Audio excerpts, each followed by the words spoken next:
কল্পনা করুন, রাতের আকাশে হঠাৎ নাচতে শুরু করলো সবুজ, বেগুনি, লাল আলোর ঢেউ।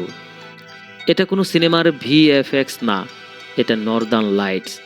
নরওয়ে, আইসল্যান্ড, কানাডার আকাশে শীতকালে দেখা মেলে এই বিস্ময়কর দৃশ্যের।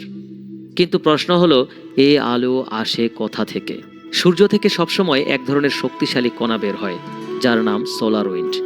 এই কণাগুলো যখন পৃথিবীর চৌম্বক ক্ষেত্রের সঙ্গে ধাক্কা খায়, তখন আমাদের বায়ুমণ্ডলে গ্যাসের সঙ্গে মিশে তৈরি করে উজ্জ্বল আলো। সবুজ আলো আসে অক্সিজেন থেকে, বেগুনি লাল আসে নাইট্রোজেন থেকে।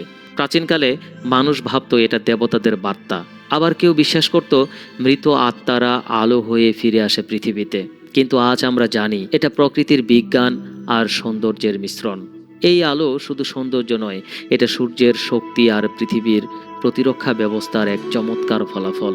নরওয়ের আলো আমাদের মনে করিয়ে দেয়, এই পৃথিবী যেমন রহস্যময়, তেমনি অপূর্ব সুন্দর, আকাশের আধারে লেখা এক আলোর গল্প।